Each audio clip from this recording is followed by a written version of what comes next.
banding 3006. Bab 3006 tertawa puas. Tuan Yu Yuan, tolong istirahatkan dirimu. Biarkan Chu Feng memenggal buih klan surgawi Chu ini. Saat Chu Feng berbicara, dia sekali lagi mencengkeram pedang dewa jahatnya dengan erat. Hahaha, Chu Yu Yuan. Apakah Anda melihat itu? Chu Feng hanyalah salinan karbon dari ayah dan kakeknya. Dia hanya egois dan sombong tanpa alasan. Petik 2. Dia benar-benar berpikir bahwa dia akan bisa mengurus dua tetua tertinggi ulung tertinggi Heavenly Clan dengan pedang buruk itu. Kakek Chu Haoyan mulai tertawa mengejek. Adapun kakek Chu Ziyuan, dia menggelengkan kepalanya tak berdaya. Meskipun cara mereka mengekspresikan diri berbeda, mereka berdua menemukan Chu Feng konyol. Kalian berdua bisa mencobanya. Chu Feng mencengkeram pedang dewa jahatnya lebih erat. Dia sekali lagi mulai menanamkan kekuatan ke pedang dewa jahat, mengaktifkannya. Meskipun Chu Feng tidak lagi yakin apakah pedang dewa jahatnya akan mampu melawan para ahli tingkat mahir setelah menyaksikan pertempuran antara Lord Yu Yuan dan kakek Chu Haoyan, pedang dewa jahat masih menjadi harapan terakhirnya. Karena itu, ia harus mempertaruhkan nyawanya untuk itu. Paling tidak, dia masih akan memiliki kesempatan terakhir untuk hidup jika dia menggunakan pedang dewa jahat. Jika dia tidak menggunakan pedang dewa jahat, dia pasti akan mati. Chu Feng, letakkan Demon Armament di tanganmu. Tepat pada saat itu, Lord Yu Yuan tiba-tiba berbicara kepada Chu Feng. Dia melihat ke Chu Feng dan berkata, Chu Feng, kamu harus percaya padaku. Dengan saya di sini, mereka tidak akan dapat membunuh Anda. Petik 2. Setelah mengucapkan kata-kata itu, Lord Yu Yuan merentangkan lengannya dan secara pribadi memotong penghalang pertahanan yang telah dia siapkan. Kemudian, dia melindungi Chu Feng di dadanya.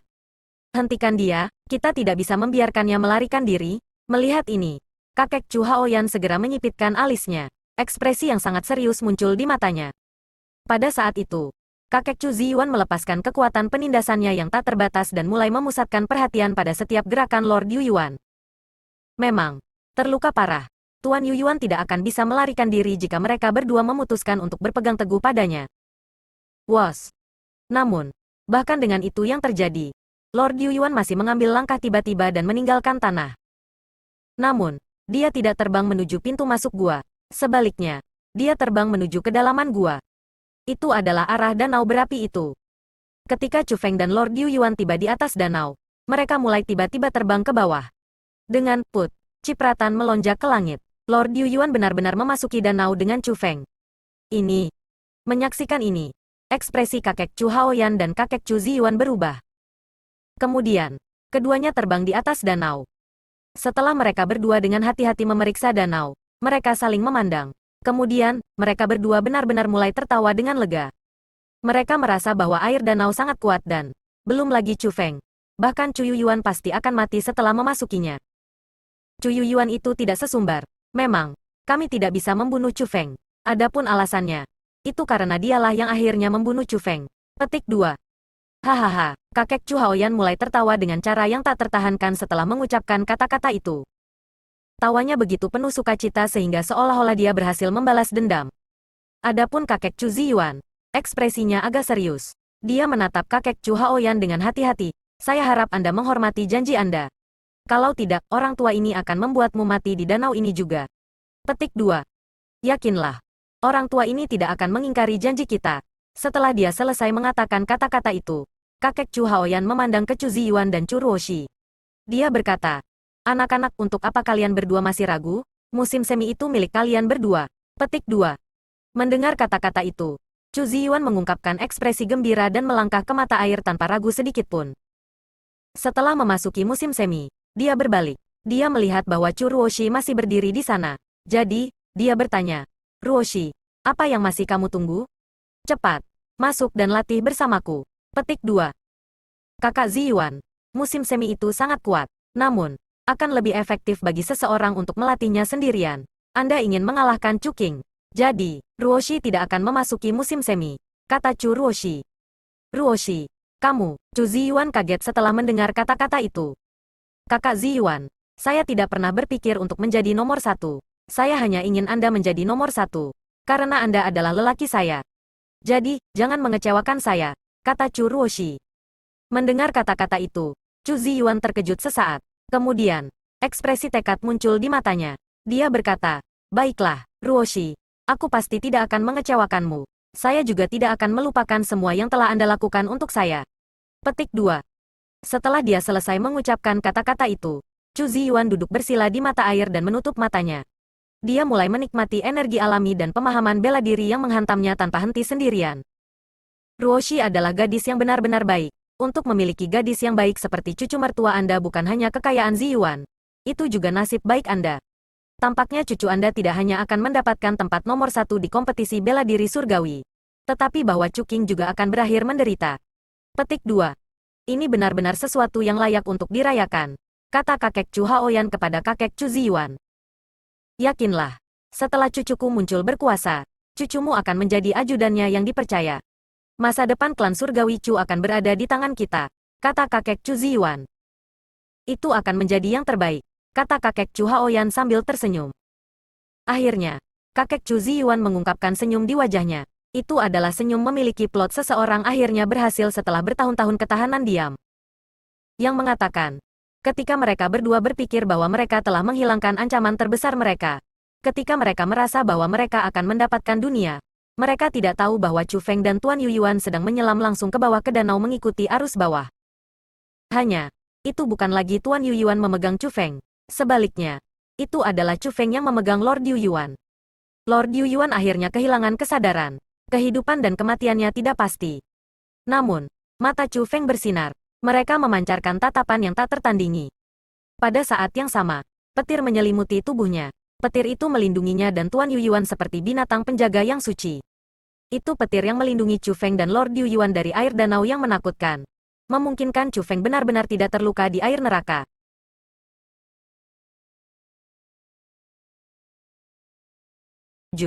Bab 3007 terperangkap di bawah danau. Dengan kilat menutupi seluruh tubuhnya, Chu Feng terus menyelam ke dalam danau mengikuti arusnya yang tersembunyi. Kecepatannya sangat cepat. Chu Feng, apa yang terjadi? Kilat di tubuhmu itu. Ratu perawannya sangat bingung. Dia awalnya berpikir bahwa jatuh ke danau akan berarti kematian. Alasan untuk itu adalah karena bahkan dia bisa merasakan betapa menakutkannya air danau. Danau itu melonjak karena panas. Seolah-olah itu mampu membakar segalanya. Karena itu, Ratu Nona tidak pernah membayangkan bahwa Chu Feng tidak akan terluka setelah memasuki danau. Adapun itu karena petir yang dipancarkan dari tubuh Chu Feng. Tidak hanya petir yang menutupi Chu Feng sepenuhnya, tetapi juga menutupi Chu Yuyuan sepenuhnya. Yang mengatakan, petir tampaknya tidak berada di bawah kendali Chu Feng. Sebaliknya, itu mengalir dengan sendirinya. Bisa dikatakan bahwa itu adalah reaksi instingtual dari Chu Feng Heavenly Lightning Bloodline. Saya juga tidak tahu apa yang terjadi. Namun, saya pikir Lord Yuyuan melakukannya. Chu Feng menatap Chu Yuyuan. Chu Yuyuan tidak sadarkan diri. Serangan menyelinap dari kakek Chu Ziyuan telah sangat serius melukai Chu Yuyuan. Meskipun Chu Feng sudah merawat lukanya, itu masih tidak terlalu efektif. Itu juga bisa dimengerti. Untuk seseorang dari kultivasi Chu Yuyuan, hanya cedera pada jiwanya akan menyebabkan dia jatuh pingsan. Sayangnya, bahkan Chu Feng tidak berdaya untuk membantunya dengan cederanya saat ini. Tampaknya Chu Yuyuan ini tahu bahwa aman untuk melarikan diri ke tempat ini. Tampaknya dia benar-benar memiliki pemahaman yang mendalam tentang domain suci 9 bulan. Dia belum menjadi penatua mahkota yang maha tinggi. Dia memiliki kekuatan yang melebihi penatua yang maha tinggi dari Utmos. Orang tua itu tidak sederhana sama sekali. Ratu wanitanya memiliki penilaian tinggi terhadap Chu Yuyuan. Setelah semua, itu adalah Chu Yuyuan yang menyelamatkan Chu Feng dan dia. Oh itu benar, Chu Feng. Bagaimana cedera orang tua ini? Dia tidak akan mati kan? Ratu Putri bertanya. Aku tidak bisa menyembuhkan luka Lord Yuyuan. Situasinya tidak terlalu baik. Namun, itu bukan bahaya bagi hidupnya. Karena itu, saya tidak tahu kapan dia akan bangun, kata Chu Feng. Ini bagus asalkan dia tidak akan mati. Chu Feng, katakanlah, di mana menurut Anda arus bawah ini akan menuntun Anda? Mungkinkah ini jalan keluar lain? Tanya Ratu Putri Ratu. Aku harap ada jalan keluar lain. Kalau begitu, kita bisa membuat mereka membayar, kata Chu Feng. Chu Feng merasa sangat tak berdaya pada saat itu. Meskipun dia telah lolos dari bencana, kekuatan air danau masih sangat kuat. Sekarang dia berada di dalam danau. Chu Feng hanya bisa mengikuti aliran arus bawah. Dia tidak tahu kemana itu akan membawanya. Selanjutnya, arus bawah sangat cepat. Namun, dia masih tidak dapat melihat akhirnya bahkan setelah hanyut di dalamnya untuk waktu yang lama. Dari ini, dapat dilihat bahwa danau itu jauh lebih besar daripada yang diperkirakan oleh Chu Feng. Sementara danau itu tampak seperti danau dari luar, akan lebih tepat untuk menggambarkannya sebagai seluruh dunia di dalam. Bagaimanapun, bagian dalam danau itu terlalu besar. Dengan kecepatan yang sangat cepat, Chu Feng terus melayang sepanjang hari. Setelah seharian melayang, Chu Feng akhirnya tiba di dasar danau. Setelah mencapai dasar, arus bawah menghilang, dan dia mendapatkan kembali kebebasan untuk bergerak. Kamu akhirnya mencapai dasar setelah hanyut begitu lama. Tepatnya seberapa dalam danau ini? Bahkan ratu-ratu membuka mulutnya dengan heran. Adapun Chu Feng, dia melihat ke atas. Meskipun dia masih di dalam danau, air di atasnya dipenuhi arus bawah. Wos! Tiba-tiba, Chu Feng melompat ke atas dengan cepat. Namun, tepat setelah melompat maju, gerakan Chu Feng berhenti. Saat berikutnya, dia dikirim kembali oleh arus bawah yang kuat.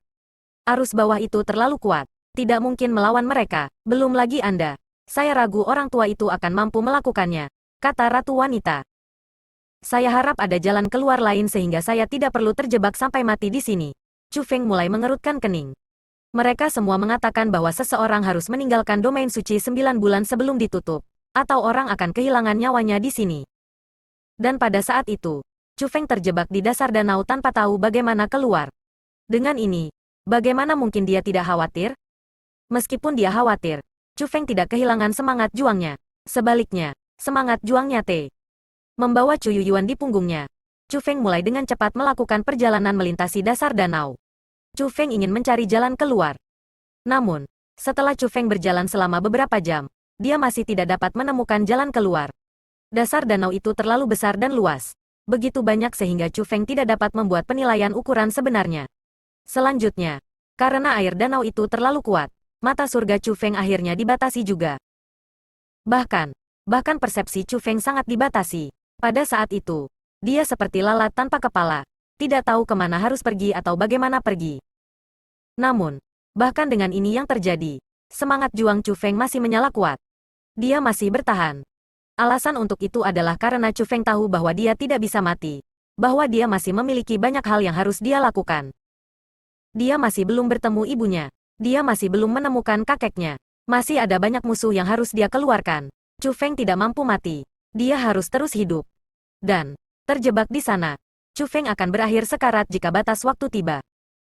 Tidak ada orang yang bisa dia andalkan, dia hanya bisa mengandalkan dirinya sendiri.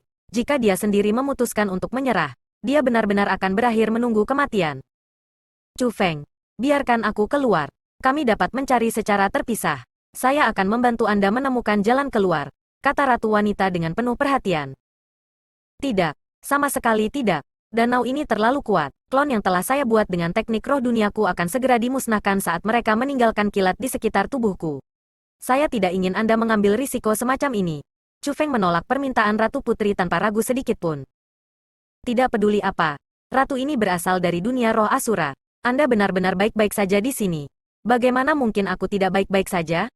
Ratu wanita ratunya menolak untuk menerima keputusan Chu Feng. Nyonya Ratu, aku tahu betul seberapa kuat dirimu. Namun, tempat ini benar-benar spesial. Aku tidak bisa membiarkanmu. Sementara mendesak ratu-ratu agar tidak keluar, Chu Feng tiba-tiba mengalihkan pandangannya ke belakang dan dengan keras berteriak, "Siapa itu?" Chu Feng mendengar suara, namun, ketika dia berbalik, dia tidak dapat melihat apapun ke arah itu. Chu Feng, ada apa? Ratu wanita berbagi visi dan pendengaran Chu Feng. Namun, tidak ada yang hadir di lokasi yang dilihat Chu Feng. Dengan demikian, Ratu Nona sangat bingung oleh teriakan Chu Feng yang tiba-tiba. Saya merasa seolah-olah ada seseorang di belakang saya saat itu, kata Chu Feng. Seharusnya bukan itu masalahnya, bukan? Bagaimana mungkin ada seseorang di tempat seperti ini? Ratu Putri bertanya. Aku tidak bisa merasakan apapun di belakangku sekarang. Namun, saya pasti merasakannya sebelumnya, kata Chu Feng.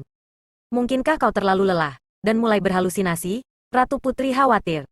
Alasan untuk itu adalah karena Chu Feng tidak hanya bepergian melintasi dasar danau.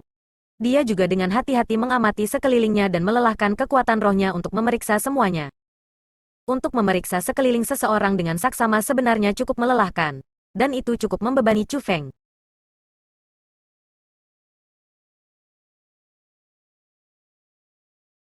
8/3008. Bab 3008 Tawa Anak yang Menakutkan. Mungkin, Chu Feng menggelengkan kepalanya tanpa daya. Bahkan dia sendiri merasa bahwa dia mungkin melihat halusinasi. Namun, tepat pada saat itu, sebuah tangan tiba-tiba muncul. Tangan itu dengan kuat memukul kepala Chu Feng. Pukulan itu sangat menyakitkan, bahkan Chu Feng mulai meringis. Namun, Chu Feng segera bereaksi setelah dipukul. Tubuhnya bergeser ke depan, dengan cepat menjauhkan diri dari tempat di mana dia sebelumnya berdiri. Pada saat yang sama, dia berbalik untuk melihat ke belakang. Namun, ia menemukan bahwa tidak ada apapun di belakangnya sama sekali. Bukan saja dia tidak bisa melihat apa-apa, tapi dia juga tidak bisa merasakan apa-apa. Namun, ketika kepalanya dipukul sebelumnya, Chu Feng jelas merasakan aura makhluk hidup di belakangnya. Selain itu, bahkan jika dia merasa salah, rasa sakit di bagian belakang kepalanya benar-benar nyata. Selanjutnya, dengan kultivasi Chu Feng, bahkan jika dia dipukul, dia seharusnya tidak merasakan sakit yang intens. Kecuali kalau, pukulan itu akhirnya melukai jiwanya. Tepatnya siapa itu? Tunjukkan dirimu, Chu Feng berteriak sekali lagi. Hihihe, setelah Chu Feng mengatakan kata-kata itu, tawa terdengar dari belakangnya. Kali ini, Chu Feng dapat dengan jelas mendengar tawa. Itu adalah tawa anak-anak. Namun, ketika Chu Feng berbalik, dia tidak bisa melihat apapun. Selain itu, dia juga tidak bisa merasakan apa-apa. Namun, Chu Feng jelas merasakan aura seseorang ketika tawa itu terdengar. Sial, ada monster di danau ini. Bahkan ratu-ratunya pun menjadi gugup. Dia tidak takut untuk dirinya sendiri. Dia hanya khawatir untuk Chu Feng. Ratu-ratu tidak bisa merasakan apa yang dirasakan Chu Feng. Namun, dia jelas mendengar tawa itu. Meskipun itu tawa anak-anak itu sangat aneh. Seseorang akan merasa tidak nyaman setelah mendengarnya. Karena itu, Ratu Putri merasa itu pasti bukan anak normal. Alasan untuk itu adalah karena tawa itu terlalu menakutkan. Tawa yang menakutkan seperti itu mungkin berarti bahwa sumber tawa itu adalah monster. Tepat pada saat itu, Chu Feng merasakan sakit di bagian belakang kepalanya lagi. Dia merasa seolah-olah dia telah diserang dengan ganas oleh palu besi yang kuat. Jika Anda memiliki kemampuan, maka tunjukkan diri Anda, teriak Chu Feng dengan marah. Chu Feng merasa seolah-olah dia sedang dimainkan untuk orang bodoh. Perasaan seperti itu sangat tidak menyenangkan. Yang paling penting, selain dari tawa seperti anak kecil yang menakutkan, Chu Feng tidak tahu siapa yang menyerangnya. Ini berarti bahwa penyerangnya memiliki kekuatan yang melebihi kekuatannya. Pada saat itu, penyerangnya hanya bermain-main dengannya. Namun, jika penyerangnya memutuskan untuk membunuhnya, bukankah Chu Feng benar-benar akan mati di sini? Chu Feng, jangan marah. Tepat pada saat itu, suara lemah tiba-tiba terdengar. Meskipun suara itu datang sebagai transmisi suara, Chu Feng dapat segera mengatakan bahwa itu adalah suara Chu Yuyuan. Tuan Yuyuan, bagaimana kondisi lukamu? Chu Feng mengungkapkan ekspresi gembira. Meskipun dia menghadapi krisis, kebangkitan Lord Yuyuan masih menyebabkan Chu Feng merasa sangat gembira. Selanjutnya, menilai dari kata-kata Lord Yuyuan, sepertinya dia tahu siapa orang yang tidak dikenal itu. Chu Feng, jangan khawatir, luka orang tua ini tidak serius. Yang mengatakan, Anda sedang menghadapi peluang yang sangat besar sekarang, kata Lord Yuyuan. Kesempatan yang sangat besar, Tuan Yuyuan. Bisakah Anda merujuk pada orang yang tidak dikenal itu? Tanya Chu Feng. Chu Feng bertanya melalui transmisi suara. Dia tidak ingin pembicaraan antara Lord Yuyuan dan dia didengar oleh orang itu. Kemungkinan, ini juga yang diinginkan Lord Yuyuan. Kalau tidak, dia tidak akan berbicara dengan Chu Feng melalui transmisi suara sejak awal. Orang kecil itu disebut roh infernal, kata Lord Yuyuan. The Infernal Ghost, Chu Feng mengungkapkan ekspresi terkejut. Aku tidak bisa memberimu penjelasan terperinci saat ini. Alasan untuk itu adalah karena kesempatan untuk bertemu dengan Infernal Ghost di dasar danau yang luas sangat rendah. Petik 2. Karena kamu sudah mengalaminya sekarang, kamu pasti harus menangkap peluang ini. Anda tidak bisa membuat marah. Anda harus bermain dengannya. Selama senang dengan Anda, itu akan membawa Anda ke musim semi-infernal. Mata air yang kamu lihat sebelumnya di dalam gua itu, mata air energi alam yang kuat dan terkonsentrasi, sebenarnya dari mata air infernal. Hanya Infernal Ghost yang tahu di mana Infernal Spring berada. Petik 2. Jadi, selama kamu benar-benar menyukainya, itu akan membawamu ke musim semi-infernal. Di musim semi-infernal, Anda akan dapat menikmati kekuatan alami berkali-kali lebih terkonsentrasi daripada musim semi di gua, kata Chu Yuyuan. Yang harus saya lakukan adalah bermain dengannya? Tapi, bagaimana saya bermain dengannya? Bocah kecil itu hanya tahu bagaimana cara memukul saya. Saya tidak mungkin membiarkannya memukul saya terus sampai puas kan? Tanya Chu Feng sambil mengerutkan kening. Bahkan selama waktu ketika dia berbicara dengan Chu Yuyuan, Infernal Ghost itu masih mengenai kepala Chu Feng tanpa henti. Lebih jauh lagi, orang itu adalah orang yang gigih. Dia memukul tempat yang sama tanpa henti. Saat ini, tidak hanya ada benjolan merah dan berdarah di bagian belakang kepala Chu Feng, tetapi Chu Feng juga merasakan kepalanya berdengung, karena Infernal Ghost mampu melukai jiwanya secara langsung. Di bawah danau infernal, roh infernal. Petik 2. Sumber mata air itu, hantu infernal. Petik 2. Temukan spring mirror dan bersinarlah di Ghost. Petik 2. Roh kemudian akan mengikuti mandat seseorang. Petik 2. Orang tua ini memperoleh 4 kalimat dari ramalan domain suci 9 bulan. Berada di dalam diri mereka adalah cara untuk menenangkan roh infernal. Petik 2. Orang tua ini merasa bahwa cermin musim semi akan sangat penting untuk memenuhi tuntutan roh infernal. Hanya, saya tidak tahu apa itu Spring Mirror. Namun, cermin musim semi itu pasti ada di Danau Infernal, kata Lord Yu Yuan. Cermin musim semi, mendengar kata-kata itu, ekspresi Chu Feng berubah. Kemudian, seolah-olah mengingat sesuatu, Chu Feng segera mengeluarkan sehelai daun dari kosmos saknya. Daun itu harus semacam daun tanaman. Namun, itu istimewa dalam kenyataan bahwa itu tidak hanya memancarkan sejumlah kecil energi alami, tetapi juga berwarna perak. Apakah itu sesuatu dari danau ini? Ekspresi Lord Yu Yuan segera berubah setelah melihat daun di tangan Chu Feng. Senior, ini memang sesuatu dari danau ini. Sebelumnya, ketika mencari jalan keluar, saya menemukan daun ini. Saya merasa bahwa daun ini luar biasa, dan karenanya memutuskan untuk menyimpannya. Petik 2. Aduh, berat, kamu melakukannya lagi? Sebelum Chu Feng bisa menyelesaikan kata-katanya, dia mengeluarkan seruan kesakitan. Itu adalah roh infernal. Itu dengan kejam menyerang bagian belakang kepala Chu Feng saat dia tidak siap.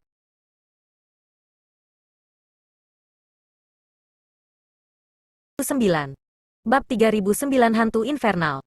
Infernal Ghost itu telah menghantam tempat sakit Chu Feng lagi. Namun, kali ini, Chu Feng segera berbalik. Meskipun dia masih tidak dapat melihat roh infernal, Chu Feng memegang daun di tangannya dan mulai menjalankannya di udara di depannya. Daunnya tidak memancarkan cahaya apapun. Namun, ketika daun menyapu satu lokasi, sesosok muncul. Itu adalah anak kecil. Bocah kecil itu hanya setinggi 1 meter. Dan tampaknya berusia sekitar 3 tahun. Dia tidak memakai apa-apa sama sekali. Sedangkan untuk kulitnya, itu sebenarnya merah menyala. Tidak, itu bukan hanya kulitnya. Bahkan matanya merah. Bahkan gigi, kuku, dan rambutnya merah. Praktis seluruh tubuhnya merah. Yang mengatakan, meskipun bocah itu merah menyala di seluruh, dia tidak memberi Chu Feng sensasi yang menakutkan. Sebaliknya, anak laki-laki itu memiliki penampilan yang sangat menggemaskan. Itu adalah anak kecil yang sangat cantik. Daun itu adalah cermin musim semi? Itu terlalu kebetulan. Tidak. Itu jelas bukan kebetulan. Ini adalah takdir. Takdir yang sesungguhnya. Petik 2. Chu Feng, kamu benar-benar orang yang sangat beruntung. Seperti ayah dan kakekmu. Petik 2. Setelah Chu Feng mengungkapkan Infernal Ghost dengan menerangi dengan daun di tangannya, bahkan Lord Yu Yuan tidak dapat menahan kegembiraannya. Dia benar-benar tidak pernah mengharapkan daun acak yang dipilih Chu Feng untuk menjadi cermin musim semi. Itu bukan kebetulan biasa, sebaliknya, itu benar-benar takdir. Hanya mereka yang memiliki kekayaan besar yang akan mampu menghadapi kesempatan seperti itu. Bagi orang-orang seperti mereka, bahkan jika mereka tidak memiliki bakat, mereka masih akan dapat mencapai keagungan hanya melalui peluang yang akan mereka hadapi. Hihe. Tepat pada saat itu, Infernal Ghost itu tiba-tiba mulai tertawa. Tawanya masih sangat menakutkan, namun, senyumnya sangat polos. Seperti anak yang sebenarnya, dia menunjukkan senyum cemerlang. Ayo tangkap aku, tolol. Kalau begitu, Infernal Ghost itu benar-benar berbicara. Bukan hanya itu, tetapi dia juga berbalik dan mulai berlari. Kecepatannya sangat cepat. Chu Feng harus berusaha sangat keras untuk bisa mengikutinya. Sambil mengejarnya, Chu Feng terus bersinar Spring Mirror pada Infernal Ghost. Bodoh, bodoh, bodoh raksasa. Datang dan tangkap aku, datang dan tangkap aku. Roh Kudus bersorak gembira sepanjang waktu. Sambil berlari, dia akan berbalik dan membuat segala macam wajah di Chu Feng. Ketika Chu Feng mulai jatuh di belakang, dia bahkan akan berhenti dan menunggu Chu Feng menyusul. Dapat dilihat bahwa dia sangat bahagia, benar-benar sangat bahagia. Dia merasa bahwa Chu Feng sedang bermain dengannya. Dia menikmati prosesnya dengan saksama. Pada awalnya, Itu cukup melelahkan bagi Chu Feng untuk mengejar anak kecil itu. Itu bukan hanya masalah kecepatan. Yang paling penting, dia harus melihat melalui daun di tangannya untuk mengejar anak kecil itu. Adapun orang kecil, dia sangat cepat sehingga Chu Feng akan kehilangan jejaknya jika dia lalai untuk saat sedikit pun. Jika itu terjadi, dia harus mencarinya lagi. Namun, Chu Feng segera menemukan trik untuk menemukan jejak orang kecil itu. Dengan demikian, mengejarnya secara bertahap menjadi lebih mudah. Tuan Yu Yuan, bagaimana Anda menemukan informasi mengenai hantu infernal ini? Sebagai mengejar roh infernal tidak lagi sangat melelahkan, Chu Feng akhirnya memiliki energi untuk bertanya kepada Chu Yu Yuan tentang roh infernal. Dia ingin menghilangkan teka-teki di hatinya. Orang tua ini telah menjaga domain suci 9 bulan untuk waktu yang lama. Aku secara alami melihat adegan yang orang lain tidak miliki, dan tahu hal-hal yang tidak dimiliki orang lain. Petik 2. Suatu hari, dinding tanah tiba-tiba muncul di dataran luas tempat 9 bulan domain suci berada. Dinding tanah itu sangat usang. Namun, yang tertulis di dinding adalah kata Oracle. Petik 1 petik 2. Pada waktu itu, lelaki tua ini merasa tembok tanah itu menjadi benda yang luar biasa. Maka, saya mulai memeriksanya dengan cermat.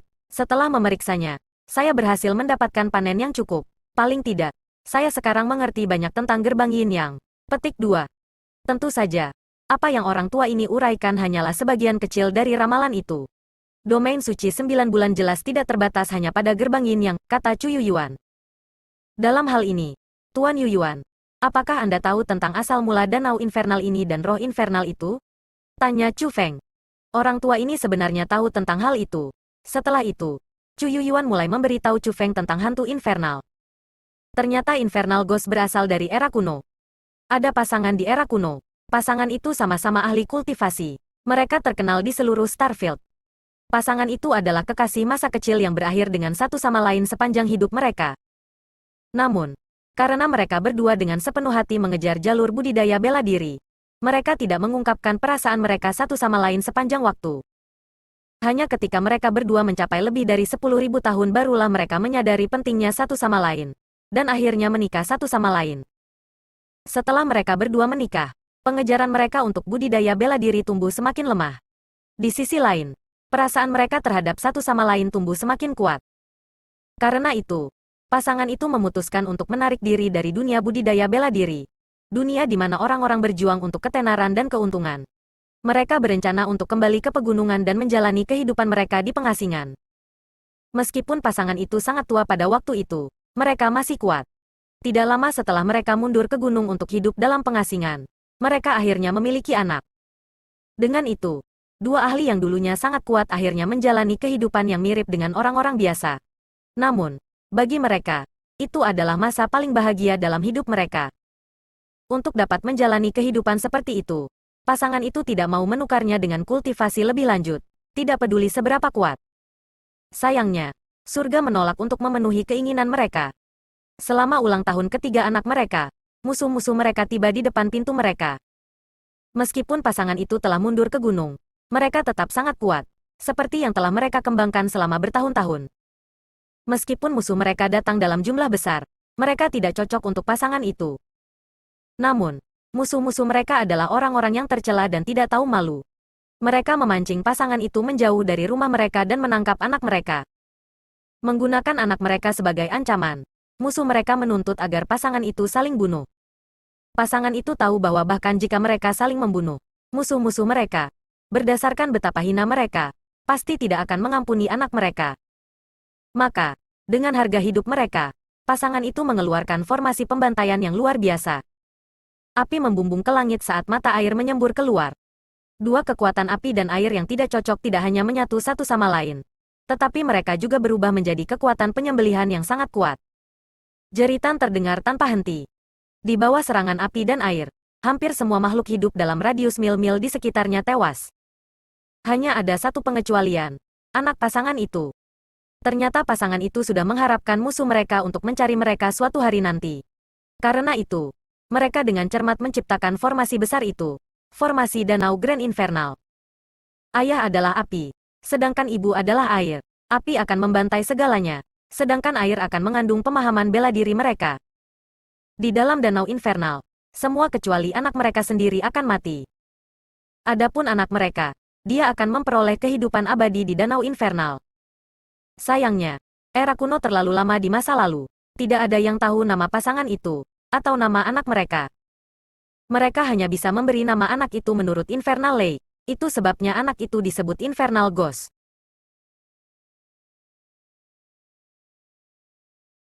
10/3010. Bab 3010 tepatnya niat saya. Setelah mengetahui tentang asal-usul hantu infernal, tidak hanya keluhan Chu Feng dari hantu infernal yang mengalahkan bagian belakang kepalanya sepenuhnya, tetapi tatapan yang digunakan Chu Feng untuk melihat hantu infernal juga telah berubah. Chu Feng selalu merasa dirinya menyedihkan karena tidak memiliki orang tua kandungnya di sisinya. Namun, jika dibandingkan dengan Infernal Ghost, Chu Feng jauh lebih baik. Apapun yang terjadi, orang tuanya masih hidup. Selain itu, Chu Feng tahu betul bahwa meskipun orang tuanya tidak menemaninya, mereka sangat mencintainya. Adapun roh infernal, meskipun orang tuanya pasti juga mencintainya, orang tuanya tidak lagi hidup. Karena itu, bagaimana mungkin dia tidak berbelas kasihan? Lord Yu Yuan, dalam hal ini, apakah hantu inferior manusia atau hantu sekarang? Tanya Chu Feng. Alasan Chu Feng bertanya itu karena penampilan Infernal Ghost masih seperti anak berusia 3 tahun. Itu sangat tidak konvensional. Chu Feng, terlepas dari para dewa, siapa yang bisa hidup selamanya? Orang tua hantu infernal telah menempuh jalur penanaman bela diri selama bertahun-tahun, dan sudah menjadi pembudidaya bela diri yang ahli. Petik 2. Namun, bahkan mereka tidak dapat hidup selamanya. Jadi, bagaimana mungkin mereka membiarkan anak 3 tahun hidup selamanya? Petik 2. Alasan mengapa hantu infernal disebut hantu adalah karena dia sudah mati. Petik 2. Hanya dengan tetap berada di Danau Infernal dia akan dapat terus hidup. Namun, jika dia ingin meninggalkan Danau Infernal, jiwanya akan tersebar, dan dia akan memudar ke dunia sepenuhnya, kata Chu Yuyuan. Setelah mendengar apa yang dikatakan Chu Yuyuan, Chu Feng mulai lebih bersimpati dengan Infernal Ghost. Chu Feng, apakah kamu merasakannya? Tiba-tiba, Chu Yuyuan menjadi bersemangat. Aku merasakannya, ini adalah energi alami yang sangat terkonsentrasi. Chu Feng juga menjadi bersemangat. Dia sudah lama mengejar Infernal Ghost. Akhirnya, dia bisa merasakan aura energi alami. Selanjutnya, energi alami tumbuh semakin kuat. Baik Chu Feng maupun Chu Yuyuan tahu apa yang terjadi. Ini berarti bahwa mereka tumbuh semakin dekat dan lebih dekat ke musim semi-infernal. Benar saja, Infernal Ghost segera mulai melambat. Alasan untuk itu adalah karena hamparan air yang luar biasa telah muncul di hadapannya. Air di dalam danau infernal semuanya merah menyala. Bagaimanapun, ini disebabkan oleh percampuran api dan air. Namun, pada saat itu, badan air yang sangat jernih muncul di hadapan Roh Kudus. Perairan itu menyerupai hamparan tanah abadi yang muncul di tengah-tengah neraka. Sangat menarik untuk dilihat. Adapun energi alami yang kuat, mereka dipancarkan oleh badan air itu. Badan air itu sepertinya mendidih. Seperti sungai, air bergerak ke atas. Kemungkinan aliran air itu adalah sumber mata air mancur di gua. Chu Feng, apa yang kamu ragu-ragu untuk? Cepat, masuk. Dengan energi alam yang terkonsentrasi dan bahkan pemahaman bela diri, kultivasi Anda pasti akan meningkat setelah memasukinya. Anda bahkan mungkin dapat membuat terobosan ke dunia surgawi abadi. Melihat musim semi-infernal, ratu-ratunya bahkan lebih bersemangat daripada Chu Feng. Sebenarnya, Chu Feng juga sangat bersemangat. Bagaimanapun, ini adalah kesempatan besar baginya untuk membuat terobosan. Namun, Chu Feng ragu-ragu. Lord Yu Yuan, jika aku memasuki musim semi-infernal untuk berlatih, akankah aku menghabiskan kekuatan kolam infernal dan membuat hantu infernal menjadi gelandangan? Chu Feng bertanya. Ternyata alasan mengapa Chu Feng ragu-ragu adalah karena dia khawatir dengan roh infernal. Meskipun roh infernal bukan lagi makhluk hidup yang sebenarnya, Chu Feng tidak ingin jiwanya tersebar karena ia bersimpati dengan asal-usul roh infernal. Meskipun Infernal Ghost tidak lagi makhluk hidup yang sebenarnya, Chu Feng merasa bahwa itu akan menjadi hal yang baik baginya untuk terus hidup tanpa beban dan tanpa kekhawatiran seperti ini. Paling tidak, Chu Feng ingin itu terus hidup. Itu tidak akan terjadi. Chu Feng, kamu dapat yakin, menurut catatan pada Oracle, kekuatan musim semi-infernal tidak akan hilang, dan itu juga akan terus ada.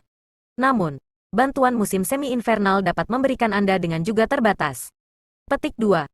Jadi, persis berapa banyak yang dapat Anda peroleh dari itu semua tergantung pada kemampuan pemahaman Anda sendiri. Ini bukan melalui mengkonsumsi kekuatan musim semi-infernal, jelas Chu Yuyuan. Mendengar apa yang dikatakan Chu Yuyuan, keraguan dalam pikiran Chu Feng segera menghilang. Tepat pada saat itu, Chu Feng memperhatikan bahwa Infernal Ghost, yang tertawa sepanjang jalan, telah memasuki musim semi-infernal. Setelah memasuki musim semi-infernal, roh infernal, yang sangat bersemangat sebelumnya, melakukan peregangan panjang dan kemudian tertidur. Dia tertidur lelap, rasanya seperti anak kecil tertidur setelah lelah bermain terlalu banyak. Tidak, itu tidak hanya mirip. Meskipun Roh Kudus terus ada sejak era kuno, dia, sebenarnya masih hanya anak-anak. Karakter dan penampilannya hanyalah anak-anak. Pada saat itu, Chu Feng juga berhenti ragu-ragu dan melompat ke Danau Infernal. Saat memasuki Danau Infernal, Chu Feng segera ditelan oleh energi alami yang tak terbatas.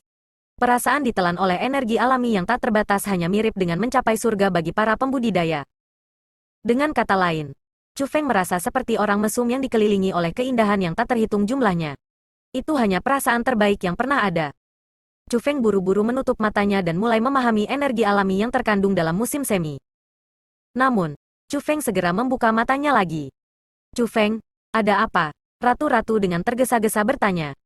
Egi, Nyonya Ratu, benar-benar surga membantu saya. Chu Feng liar dengan gembira dan sangat bersemangat. Persis apa yang terjadi, berhentilah berbelit-belit dan cepat-cepat memberitahu ratu ini. Ratu wanitanya menjadi lebih penasaran setelah mendengar Chu Feng mengucapkan kata-kata itu. Dia yang awalnya duduk di ruang roh dunia Chu Feng malas benar-benar melompat berdiri. Berada di sini, aku bisa memutuskan aliran air ke atas. Menurutmu apa yang akan terjadi jika aku memutuskan aliran air? Chu Feng berkata dengan senyum berseri-seri di wajahnya. Apakah ada kebutuhan untuk menebak? Jika Anda dapat memutuskan aliran air yang mengarah ke atas dari mata air infernal, energi alami di mata air di atas akan menghilang juga. Dengan itu, bahwa Chu Ziyuan dan Chu Ruoshi tidak akan bisa melatih lagi, kata Ratu Wanita. Tepatnya, kata Chu Feng. Lalu mengapa kamu masih berdiri di sana? Dengan cepat, putuskan aliran air itu. Bersemangat, Ratu Nyonya mulai mendesak Chu Feng. Chu Feng tersenyum ringan pada desakan Ratu Wanita. Dengan senyum yang cerah, Chu Feng berkata, itulah maksud saya.